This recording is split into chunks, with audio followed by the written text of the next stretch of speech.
Lepo pozdravljeni vsi skupaj. Ker smo že precej časa porabili in ker nas tukaj na tej strani pa res še posebej zebe, bomo kar pohitele, ne, Simona, pa Štefan. Tudi zato, ker uredbo ste si verjetno že prebrali, verjetno imate zdaj že pripravljena vprašanja, tako da bomo še na hitro skozi člene uredbe in potem, če boste imeli vprašanja, vsekakor čas ali danes ali potem še po elektronski poti, da vprašanja zastavite.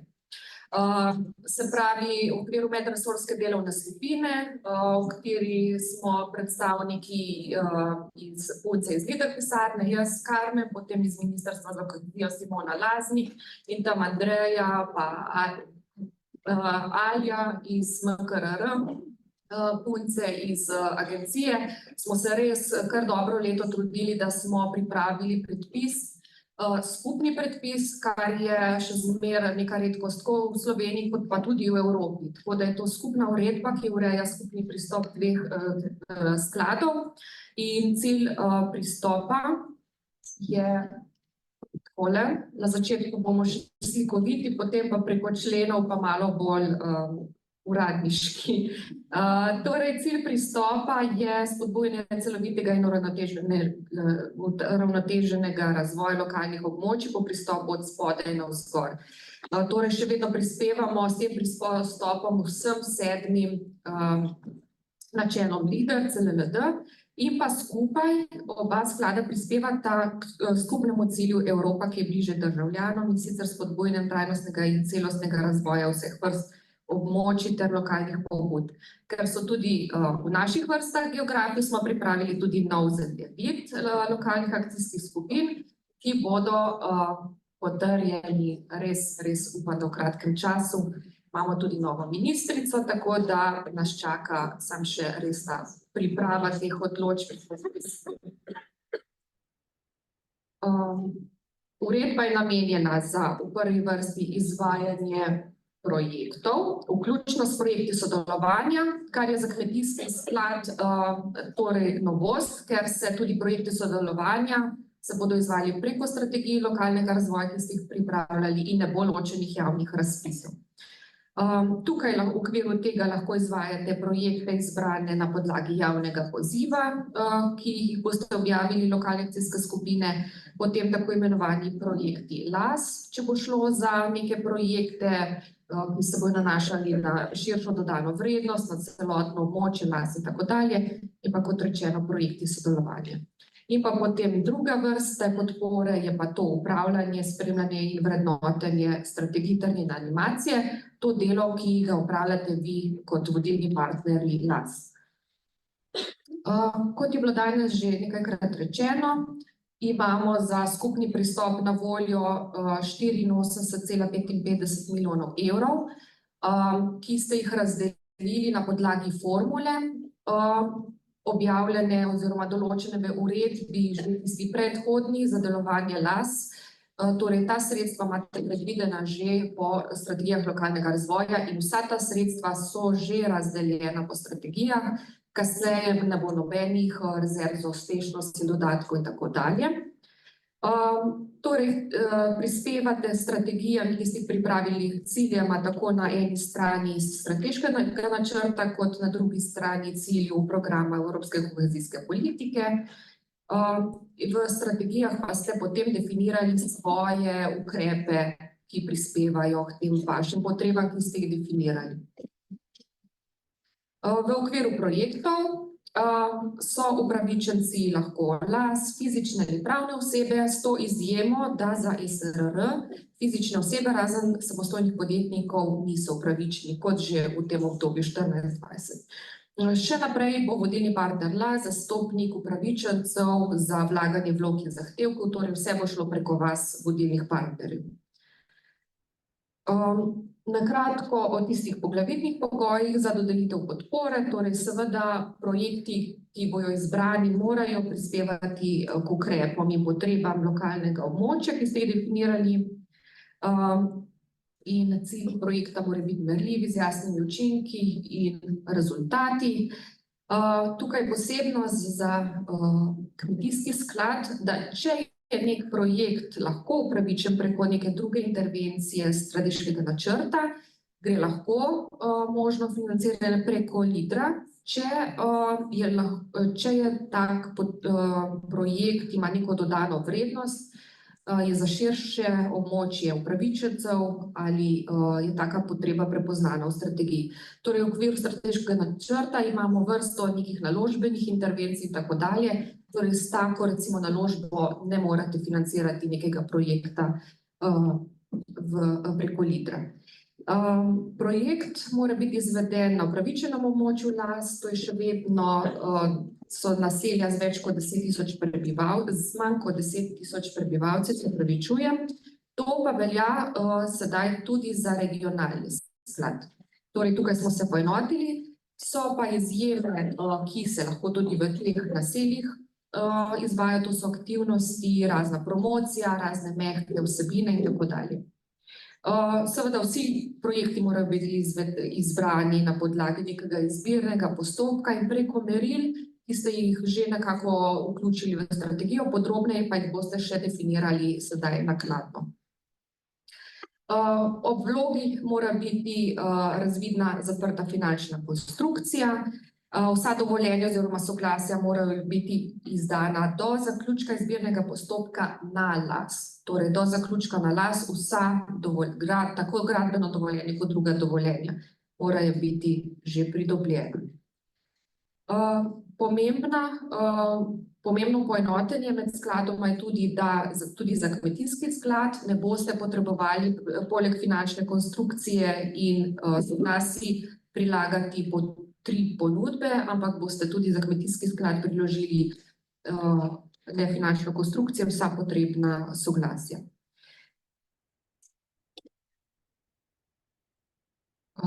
Naprej še vrsto pogojev, ampak nekaj poglavitnih. Kolikor gre v okviru projekta za neko naložbo ali investicijo, se ta ne more izvajati samostojno, ampak je lahko le kot del projekta, s poudarkom na nekem res širšem pomenu za območje dodani vrednosti. Razne naložbe v infrastrukturo, kot so javna, cestna, komunalna in vodovodna infrastruktura, ki izhaja že iz zakona o urejanju lokalne samouprave, pa niso upravičen strošek. Seveda projekti morajo biti skladni z vsemi področnimi predpisi, izvedeni bojo morali biti v 3 letih, torej do 31. avgusta 2027. Programsko obdobje traja do leta 2027 plus 2 leti do konca 2029. Če gremo naprej, to je pa res zelo velika poenostavitev in poenotenje med skladoma. V kakšni obliki se bo podpora za projekte izplačevala oziroma pripravila, in sicer definiramo 2 vrsti projektov. Ena vrsta projektov so tako imenovani projekti neinvesticijske narave oziroma recimo bolj mehki projekti, pri katerih se neposredni stroški osebja namenijo za izvedbo večjega dela projektnih aktivnosti, za ostale stroške pa se uporabi pavšalna stopnja 40%. Torej, uporabite za stroške osebja eno od urnih postavk, glede na vrsto dela.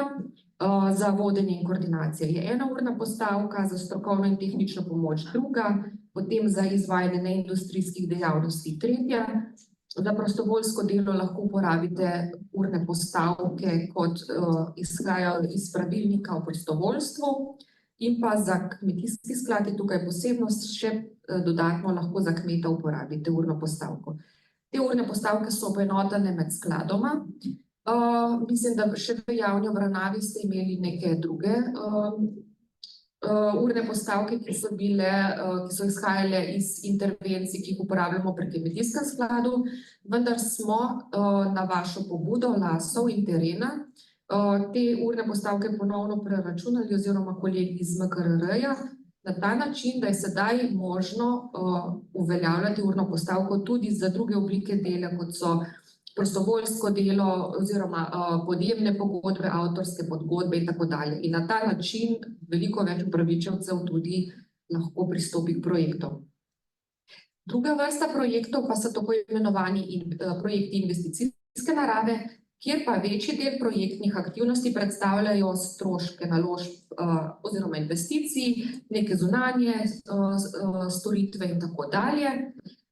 Na to pa si potem pripišete lahko pri projektu pavšalno stopnjo v višini 20% za neposredne stroške osebja. In ker je stvar res novost, imamo tukaj pripravljena še dva primera. In sicer primer za projekte neinvesticijske narave, recimo, da bo 1000 ur dela po urni postavki, recimo za vodenje in koordinacijo 23,33, na to znaša potem 23.330 evrov in tukaj se potem pripiše pavšalna stopnja 40%, torej vse skupaj znese čez 32.000. In tukaj se le ob vlogi se projekt opiše, kot imate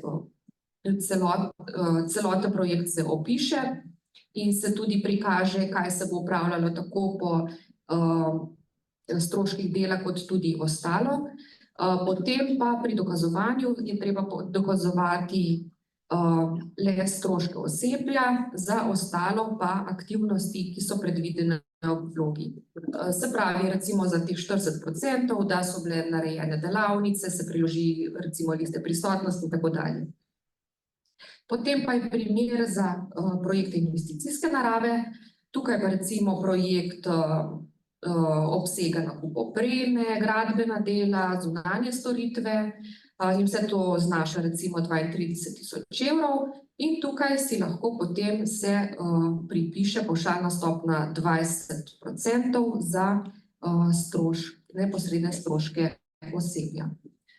In tudi tukaj se vse ob vlogi opredeli, potem pa se dokazuje le stroške, ki so za ta del neposrednih oziroma dejanskih stroškov naložb in tako dalje. Upamo, da je primer jasen, sicer bomo potem še pri vprašanjih.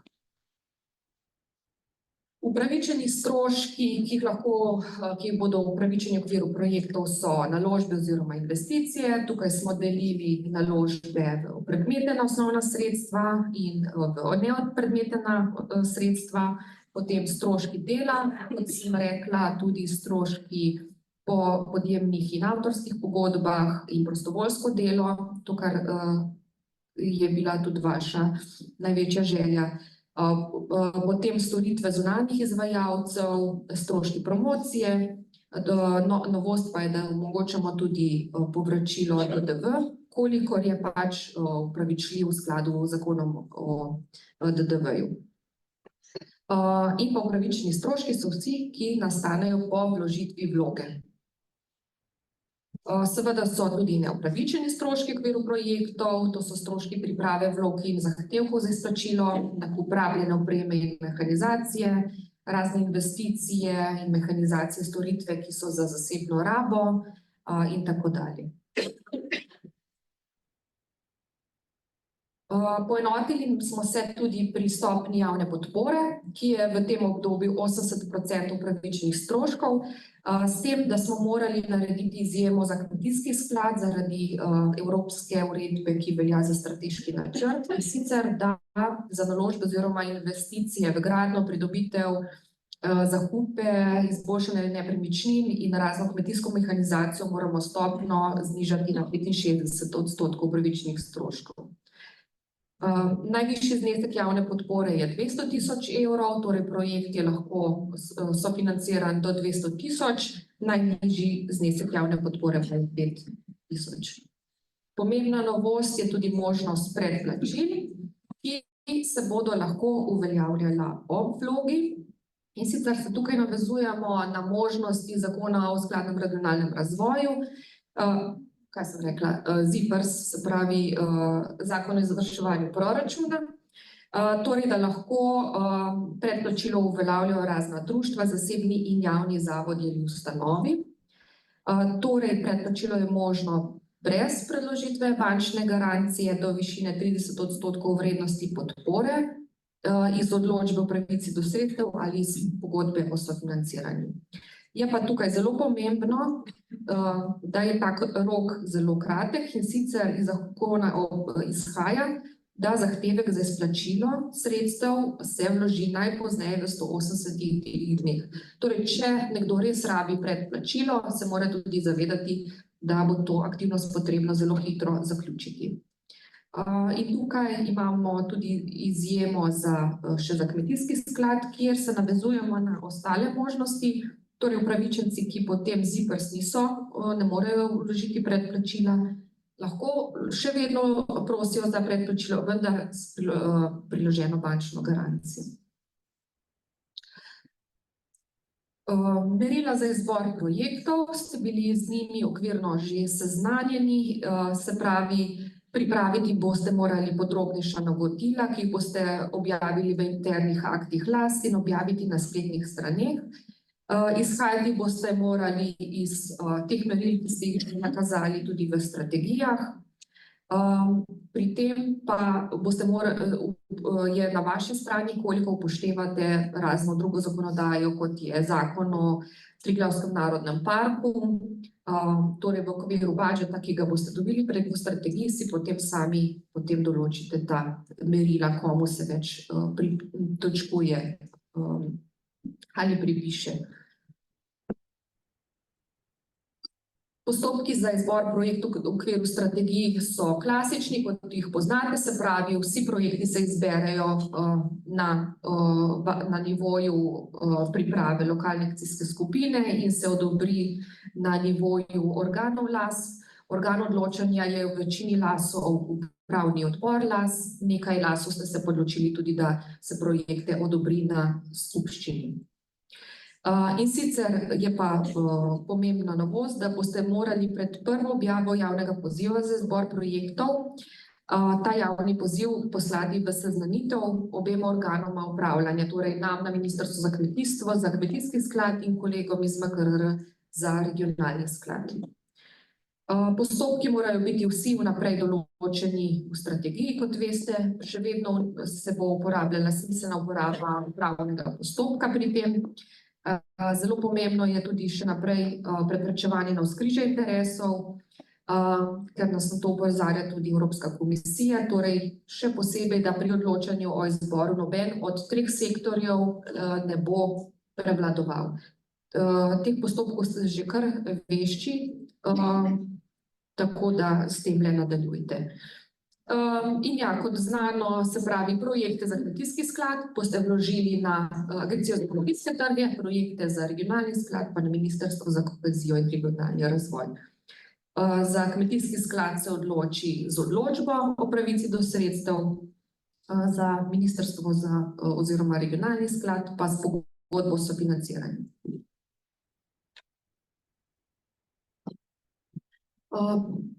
Večino budžeta, ki ga imate za projekte, se bo izbralo na podlagi javnih pozivov, ki jih boste pripravili in objavili vsaj 30 dni pred postopkom za izbor projektov. Vlagatelji so lahko tisti z območja LAS in razni drugi pravne osebe in drugi, ki delujejo na območju LAS. Kolikor bo šlo za projekt LAS, še enkrat poudarjam, da to so lahko projekti, ki imajo res širšo korist za celotno območje in tukaj bo tudi še posebej potrebno preprečevanje navzkrižja interesov. Saj veste, da sodelujejo različne občine in da določena občina tukaj ne bi imela večjega ali drugačnega interesa. Projekti sodelovanja, tudi tukaj smo se poenotili med skladoma, torej upravičenci do podpore ste LAS, pri EKSRP tudi člani LAS.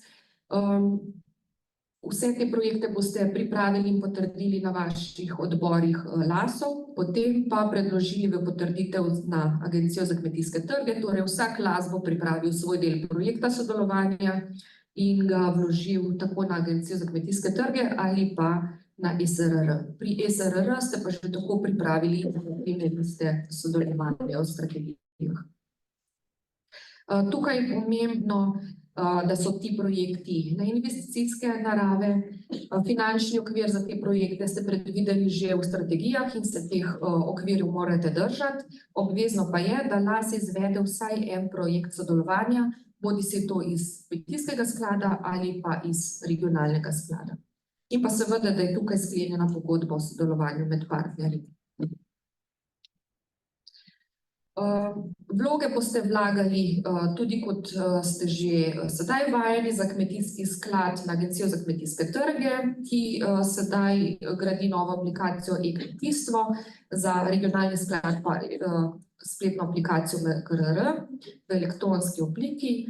Rok za vložitev vloge je 31. marec 2028. Potem pa zahtevke za izplačilo tudi na kmetijski sklad v aplikacijo e-kmetijstvo, za regionalni sklad pa v EMA 2. Je pa tudi še v izgradnji.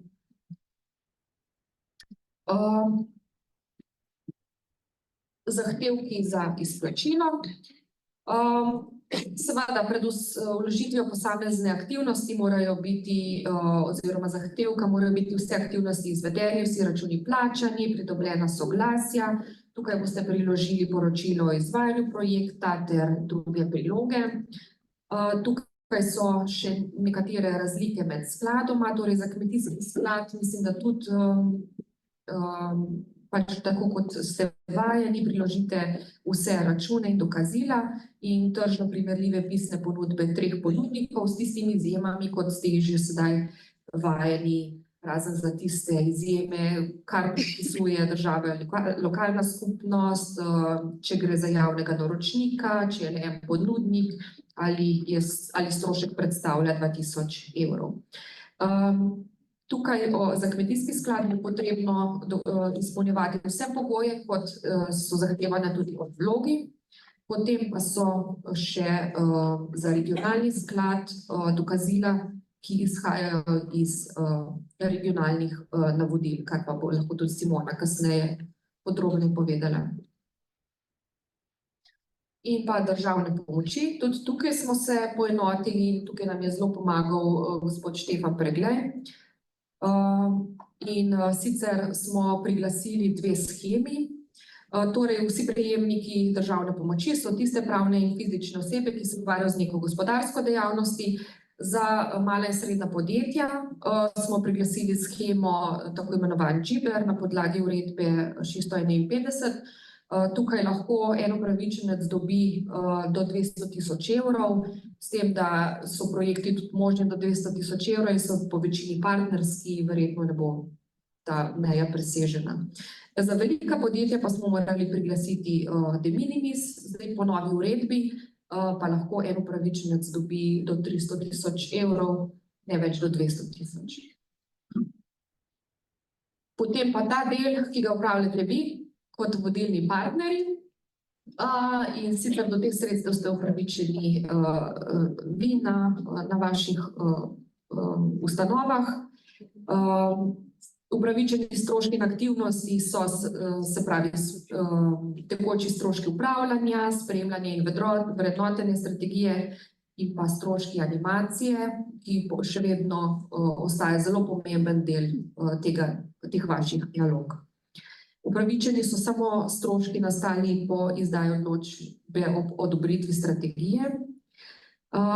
Tukaj pa boste morali izpolnjevati nekaj pogojev, s katerimi smo vas pa tudi že kar dolgo seznanjali, in sicer boste morali biti upravno in kadrovsko usposobljeni, in sicer za upravljanje boste morali imeti 2 polni delovni moči, ker imate vsi v strategijah 2 sklada. In to se bo prvič preverjalo, ko boste vložili zahtevek, torej prvič na Agencijo za kmetijske trge. Še na hitro, upravičenosti za podporo upravljanja LAS, se pravi, morate izvajati vse naloge LAS, ko so predpisane tudi z uredbo. Aktivnosti morajo biti upravičene do sofinanciranja, aktivnosti morajo biti končane in se nanašati na obdobje. In pa tukaj se bo preverjalo omejitve po aktivnostih, ki pa so opredeljeni v prilogi uredbe. Bomo tudi kasneje še pokazali. Že v okviru strategije ste si zneske za upravljanje določili, in sicer do 20%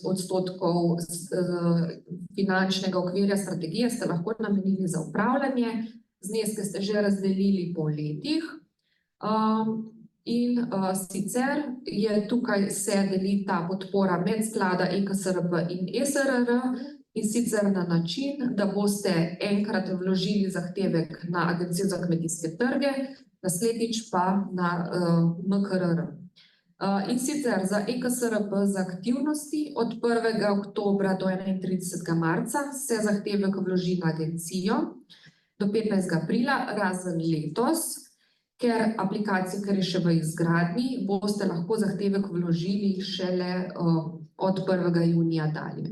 Potem pa za ESRR za aktivnosti od 1. aprila do 30. septembra boste pa lahko vložili zahtevek na MKRR do 15. oktobra. In tako spet naslednje leto na agencijo in ponovno na MKRR.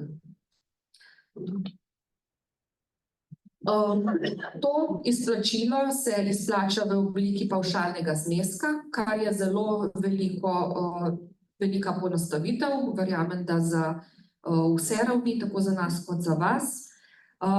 Sicer pa boste morali poleg zahtevka pripraviti tudi na določen mejnik določene aktivnosti, in sicer v letu 2024, ko boste vložili prvi zahtevek na agencijo, boste priložili poročilo o vašem delu do takrat, pogodbo o zaposlitvah in potem nadalje ob vsaki spremembi, torej dokazovati boste morali, da imate 2 PDM ob vložitvi zahtevka.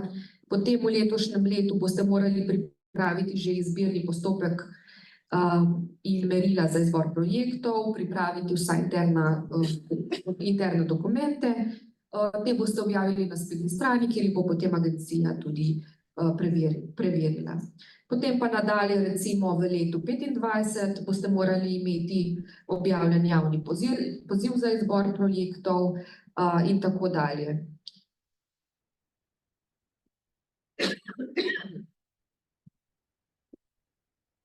Potem aktivnost, recimo, bomo preverjali, se pravi, upravljanje las, izplačila so zelo odvisna tudi od tega, kako hitro boste črpali sredstva.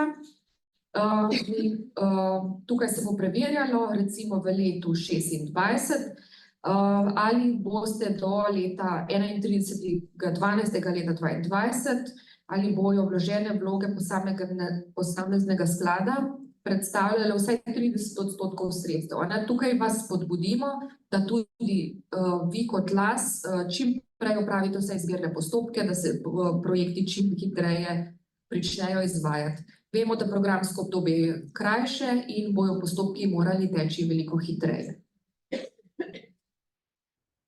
Tukaj je recimo naloga animacije območja las. Mejnik je zelo ohlapen. To ne pomeni, da ta naloga ni pomembna ali da je vaše delo, da opravite vsaj eno izvedeno delavnico na leto, ampak opravljate animacijo, kot ste jo vajeni do sedaj. To bomo preverjali tudi preko spremljanja in nadzorov las, ampak ko boste dokazovali to upravljanje las, boste morali imeti v vsakem letu vsaj pač toliko animacij, kot predpisuje uredba. In pa seveda spremljanje in vrednotenje, tukaj nekih navodil še nimamo, boste tekom programskega obdobja še dobili natančnejša navodila obeh skladov, na kakšen način boste vrednotenje opravili. Toliko z moje strani, tako da hvala. Bi še Simona, kakšne posebnosti sklada?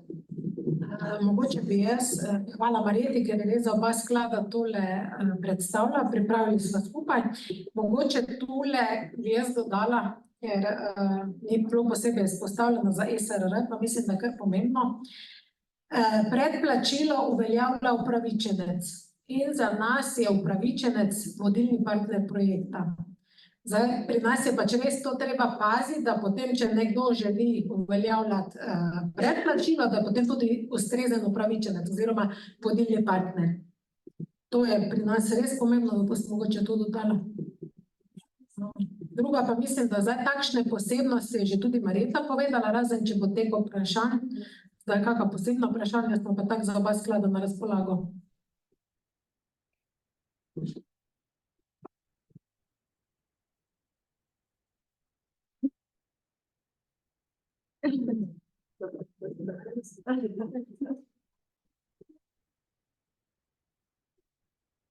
Očitno smo tako, je Marjeta tako dobro predstavila, da ni nekih vprašanj. Ne vem, zakaj bi ostali brez besed, vidim rokice, tako da tako lahko ne bomo zaključili, ampak mikrofoni so že tukaj. Tamle je Primož se javil, vedno je prvi na zvesti spraševalec.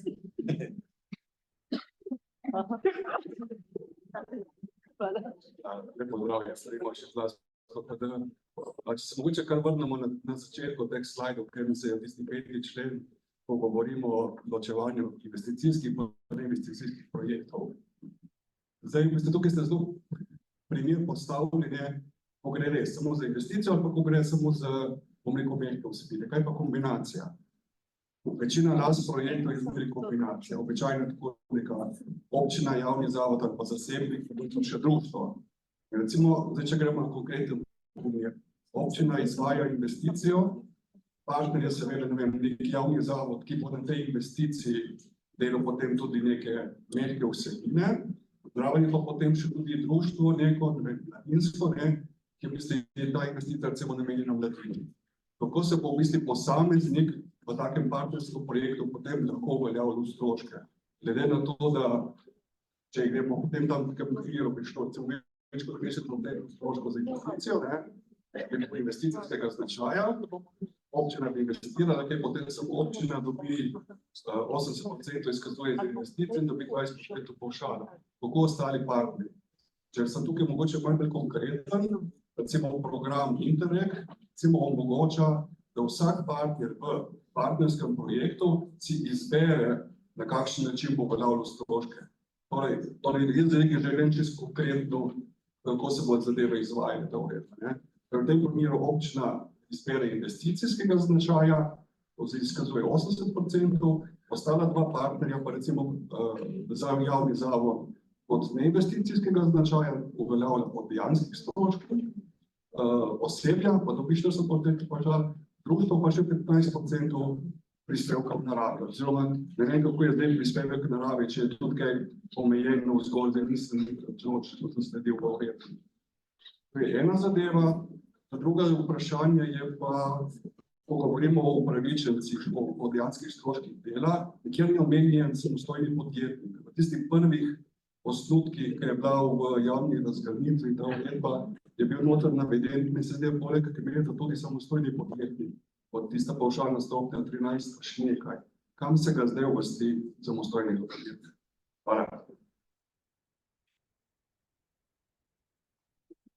Tukaj bi samo še na to vprašanje, Primož pa ne želi na mikrofon, povedal, ali je to na nivoju projekta ali na nivoju partnerja.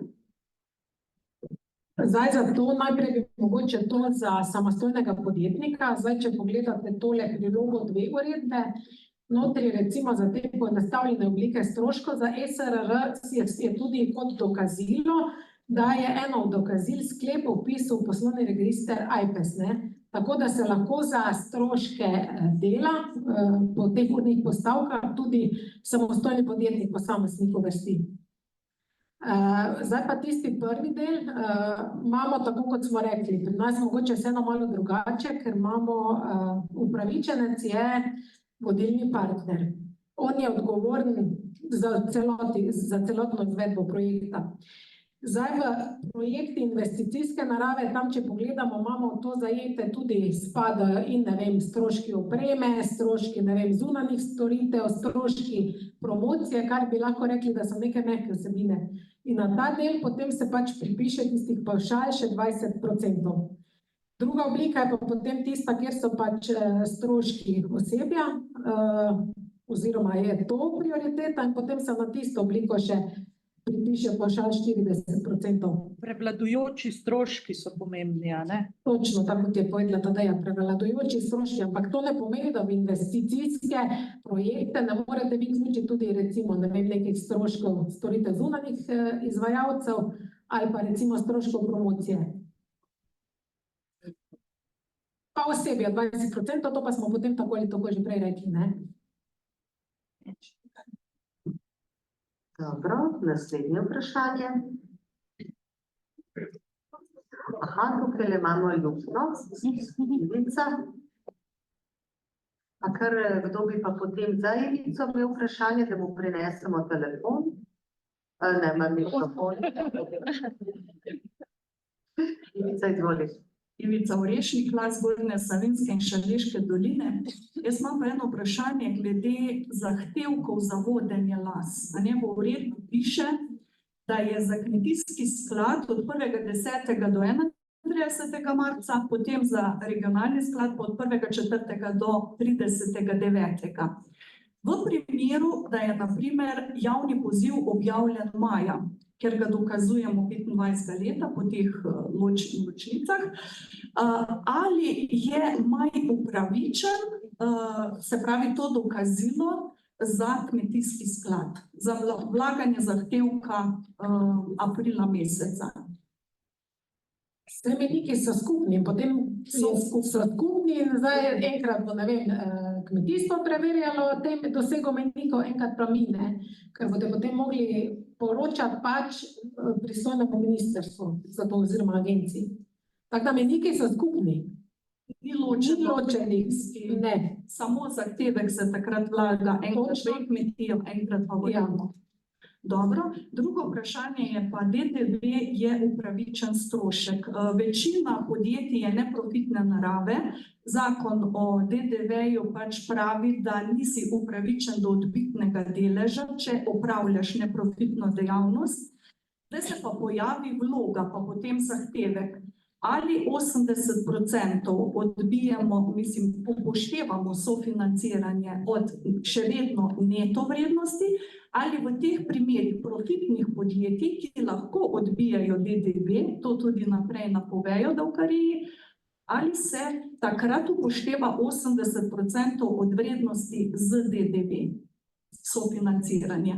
Zdaj, če sem prav razumela, zdaj mi gledamo 80% od upravičenih stroškov, ne? Zdaj pa odvisno, enkrat je lahko DDV upravičen strošek, potem se to v to kvoto šteje, če pa neupravičen, pa potem celoti neupravičen, se pa samo od ostalih upravičenih stroškov obračuna 80%. Naslednje vprašanje tukaj in kdorkoli želi potem postaviti, dvigne roko. Aha, evo. Jaz bi pa vprašala v enostavnih oblikah stroškov. Me zanima, če je možno tudi upravičenec projekta samostojni podjetnik popoldanski, ki je pač upisan v poslovni register AJPES. Za SRR ne, tudi v tem obdobju 14-20 je bilo ne in tudi zdaj je to izjema za SRR, da so potem lahko sploh od fizičnih oseb po tem zakonu, da so podjetniki, posamezniki lahko upravičenci. Ni omejitve. Ni nobenih omejitev za kmetijstvo. Odgovora smo veseli. Naslednje vprašanje. Mene po v bistvu zanima ta namerka, ter kako si lahko razlagamo enakopravno vključenost različnih partnerjev. To so projekti, mislite, merila za projekte, ne? Samo malo. 5. točka. Da potem to smo že imeli, vse mislim, da v tem obdobju bilo pač na enak način, da vem, iz vsakega sektorja, saj je en, recimo, da vem, en partner vključen. Ne glede na vrednost. Ne glede na vrednost. Lahko je tudi, ne vem, projekt 10 jurij ali pa 100.000, to ne pomeni bolj to, ampak da so v tem projektu dotičnem vključeni pač različni sektorji. To je, ampak nas je malo zmedali to enakopravno, se pravi, v enakem deležu morajo zastopati. Tudi če je recimo, ne vem, da so vsaj vsi trije zastopani, potem ni naprej več tako pomembno. Ne vem, da bi moglo biti iz vsakega sektorja dva, tudi če, ne vem, da so vsi trije sektorji, z enega so recimo dva, ostali so pa po enega. To ni problem iz naše strani. Ni treba dva recimo, ne. Lahko je za en sektor sto dva, za ostala pa po vsak eden. Bi jaz kar nadaljevala za isto mizo in sicer me zanima prvič pri vodenju in upravljanju. Da je eno polno delovno mesto. To pomeni ena oseba, ali se to polno delovno mesto lahko deli na več oseb? Jaz. Potem naslednjo je pa za evropski kmetijski in sicer, kaj je mišljeno zdaj za to opremo? Je to samo kmetijska mehanizacija ali je z opremo mišljeno tudi recimo opremo trgovine? Police, pa to je tudi oprema. In kot taka vrednota na 65%. Mogoče za prvo vprašanje lahko jaz tu pri nas za SRL ni omejitev za VDM, ne. Lahko je tudi za dve osebi za polovični delovni čas in skupaj pač eno VDM.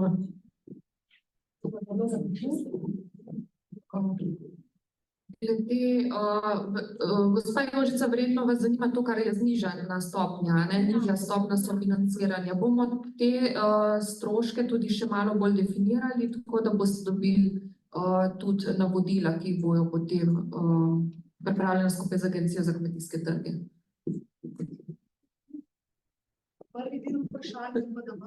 Isto. VDM pa za nas ni omejitev. Lahko imate dve osebi za polovični delovni čas in skupaj en VDM.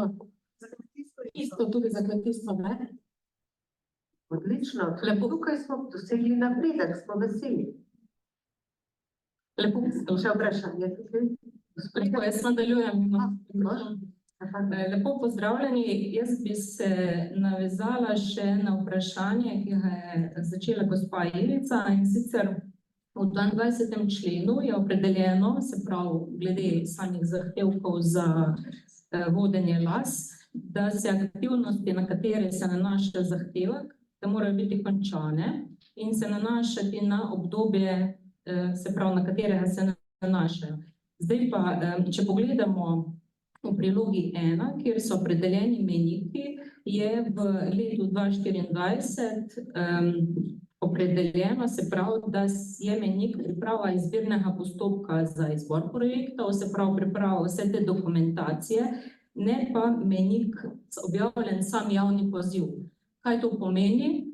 Lahko mi v tem primeru objavimo v letu 2024 že javni poziv. Lahko ga, ampak minimalno je napisano tisti mejnik, ne, mi smo res tu šli na tisti minimum, tako da če vi recimo izvedete postopek, ni noben problem, ne. Morate pa saj izbirni postopek imeti. Dobro, in ne bomo imeli potem težav pri dokazovanju, se pravi, sam. 2025 boste pa potem to mogli dokazati tudi, ne. Potem pa že zbor projektov, mislim, da 2025 imamo. Tako po 24 boste tako ali tako dokazali, da imate izbirni postopek, kar ga itak boste imeli, če boste že objavili javni poziv, ne. Tako da to ni noben problem. 2025 boste v pol, če imamo mi tu za, ne vem, da more biti poziv za projekte za oba sklada, boste pa potem tudi dokazilo dali. Vi ga boste pač prej dosegli, ampak če ga potem, ne vem, boste že 24, če ga imate vseeno 25, ne. Dobro. Naslednje vprašanje se nanaša na ta strošek dela, in sicer pod urno postavko 13,24 je opredeljena neindustrijska dejavnost. Kaj vse je pod tem pojmom neindustrijska dejavnost? In pa potem še vprašanje glede prostovoljskega dela. Zdaj v tem programskem obdobju smo bili navajeni, se pravi, prispevka v naravi, veliko društev se je tega posluževalo, zdaj tega ni več. Čeprav razumem, prostovoljsko delo bodo lahko opravljale samo organizacije, ki so registrirane v AJPES-u kot prostovoljske organizacije. Pika. To ja, sigurno. Zdaj pa mogoče, da jaz še na tisti prvi del za neindustrijsko dejavnost. Mi smo pač opredelili, da to gre za skupino poklicev, ki se po SKP 08 uvršča pod kodo 7 poklici za neindustrijski način dela. To so potem našteti, recimo izdelovalci ali predelovalcev predmetov domače obrti iz lesa, kovine, podobnih predmetov, izdelovalci in predelovalci predmetov domače obrti iz tekstila, usnja in podobnih materialov, ter drugi predelovalci živil, šivilci, krojači, peki, slaščičari, mizarji, tesarji, tiskarji, monterji, mehaniki, upravljavci lesno-obdelovalnih strojev in podobno. Tako da tu potem res kar neke te poklice zajamemo. Hvala. Samo še zadnje vprašanje. Se pravi, v sami uredbi je opredeljeno, da lahko upravičenci ima neporavnane obveznosti v višini 5 do 50 evrov in je točno določeno, se pravi, za SRR je to na dan oddaje vloge na las. Kdaj je pa to za kmetijski sklad, se pravi, na dan oddaje vloge na agencijo ali isto na las, tukaj ni nič opredeljeno v sami uredbi, če si ne spravidla.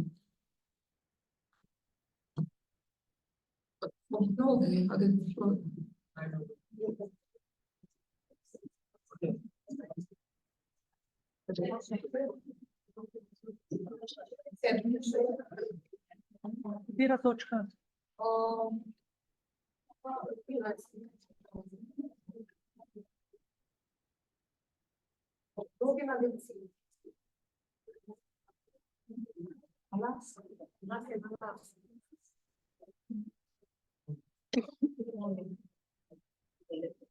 Nas mogoče, če pojem je na las, zato ker mi smo izhajali iz stališča, da upravičenec takrat ve, ko bo oddal na las, ne. Za nas pa ni to Bilo na odločeno, da on to ve. ampak piše pa res ne za kmetijstvo. Bomo popravili, delali člen.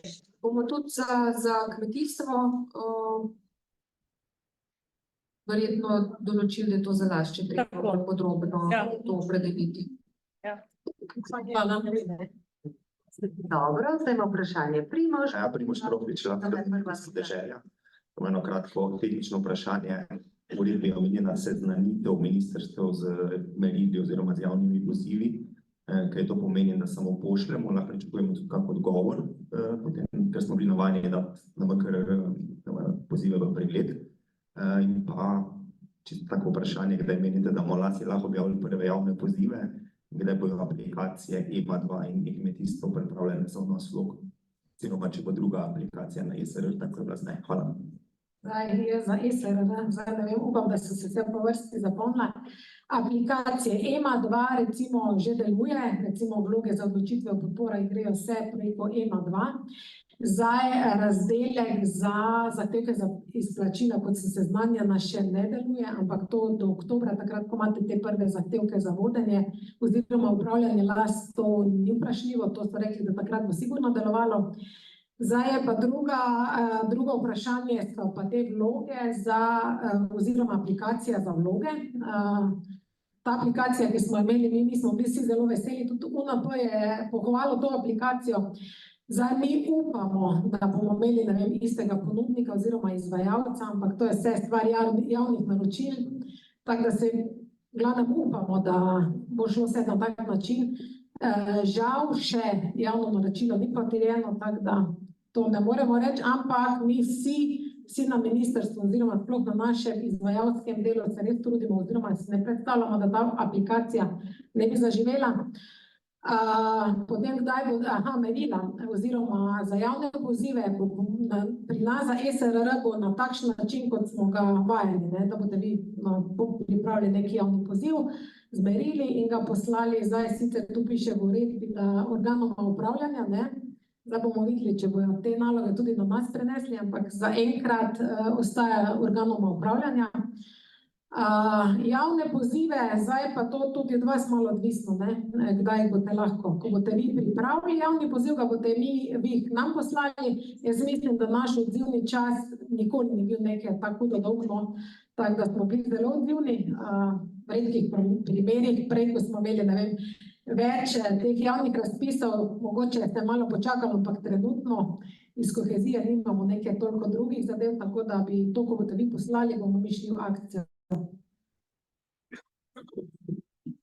S kmetijskim delom se bomo lotili preglede javnih pozivov na enak način, kot ste vajeni iz SRR. Torej bomo pregledali njih v Lider pisarni. Kar se pa tiče aplikacije, naj bi bila izgrajena nekje v drugi polovici leta.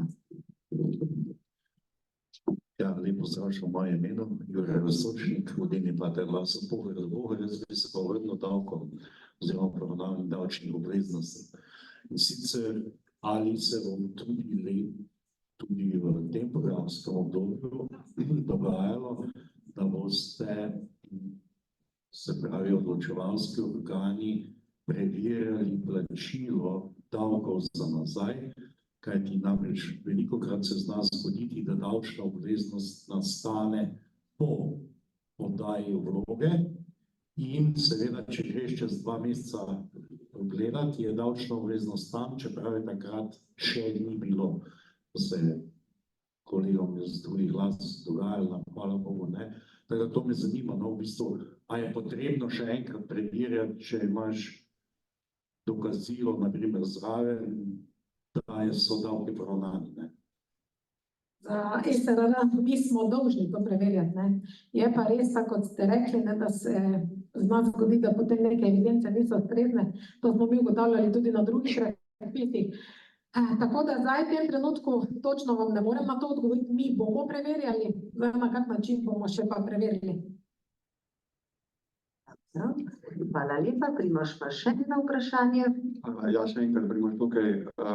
Mogoče vi glede te delitve investicijski in neinvesticijski projekti, pa žal naprej na moje vprašanje niste odgovorili, ampak tukaj mogoče predlagam, da se skupaj z DRSP-jem usedemo, pa malo bolj konkretiziramo te primere, ker mogoče tukaj res bi ta dobra praksa Interrega, ko se dejansko deli na posameznega upravičenca, kakšne narave je v bistvu njegova vsebina v projektu, da se na ta način potem zadeva pripravljala.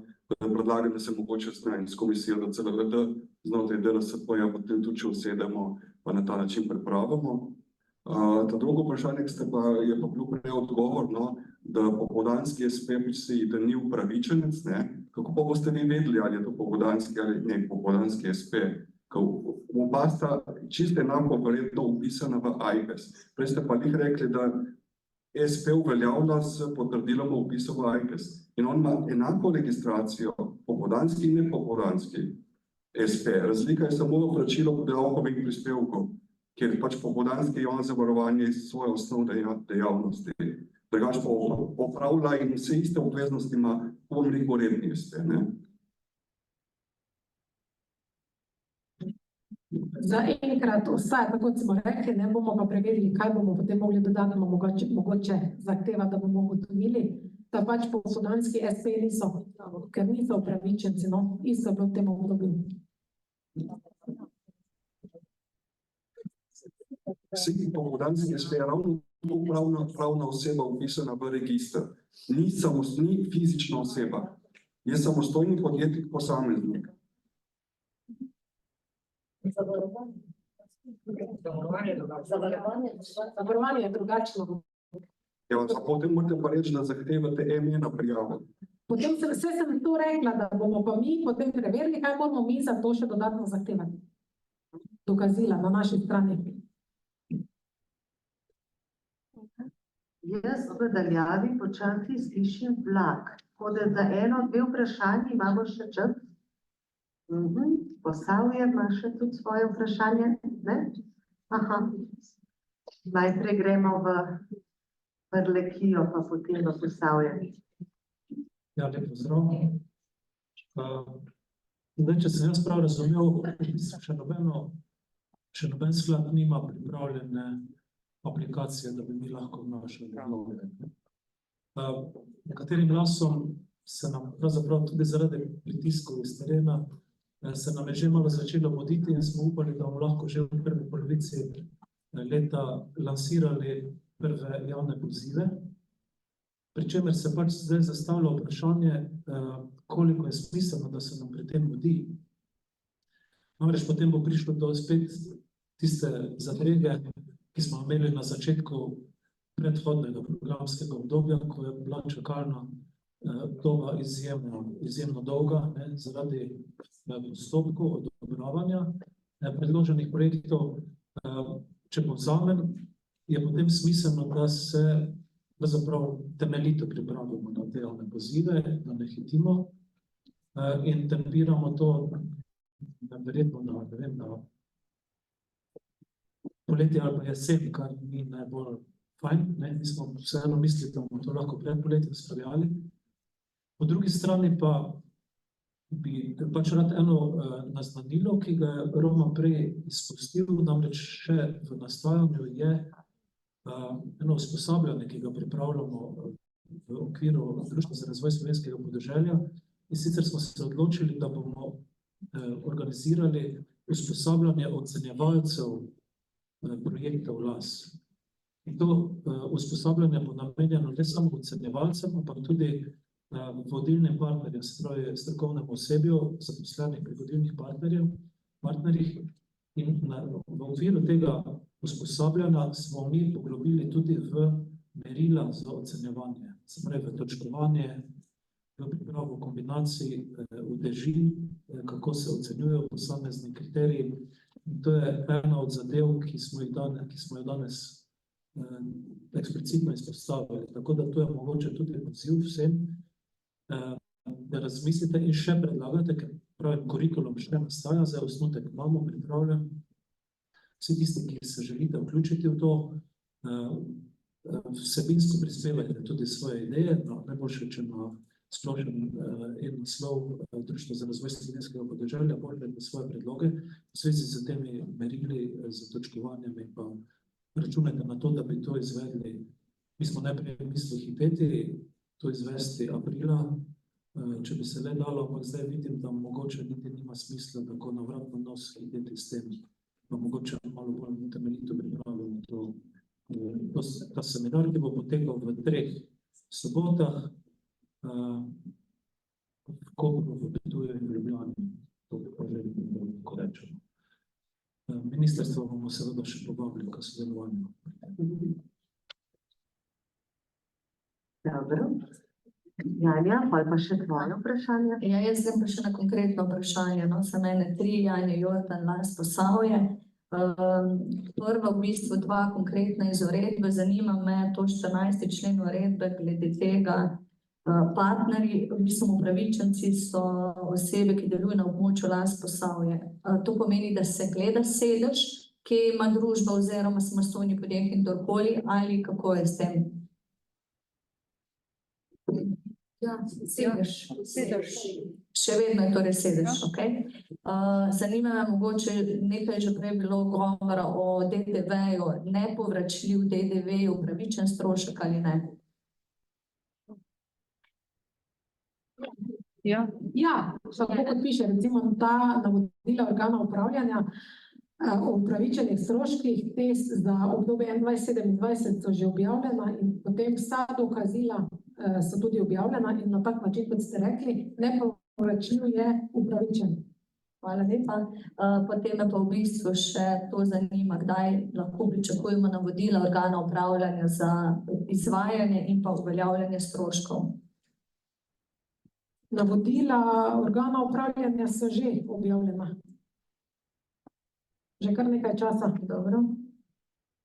Za kmetijstvo pa še pripravimo. Lucija Avgustina, Vera Posavje, za Lars Posavje, samo da dopolnim, ni bilo mišljeno navodilo organa upravljanja MKRR, ampak to, kar je bilo prej omenjeno, da se pripravlja v sodelovanju Ministrstva za kmetijstvo pa Agencije za kmetijske trge.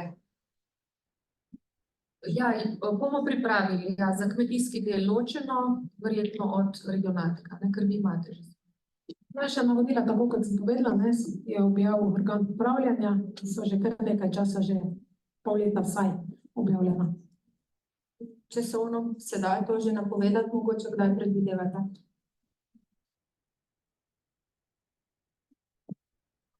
Čim prej. Čim prej. Tako, če je slučajno še kakšno nujno vprašanje, drugače pa... Sicer pa medresorske delovne skupine odprt, tudi tam potem lahko skupne odgovore pripravimo. Sigurno se bo tudi tokrat društvo angažiralo, zbiralo mnenja in poskušalo usklajevati, prosim. Aha, forum skupen bo deloval, obstoječ bo nov. Seveda bo forum za vprašanja.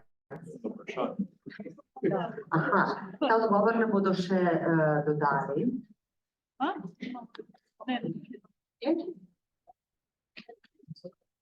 Samo še dve besedi.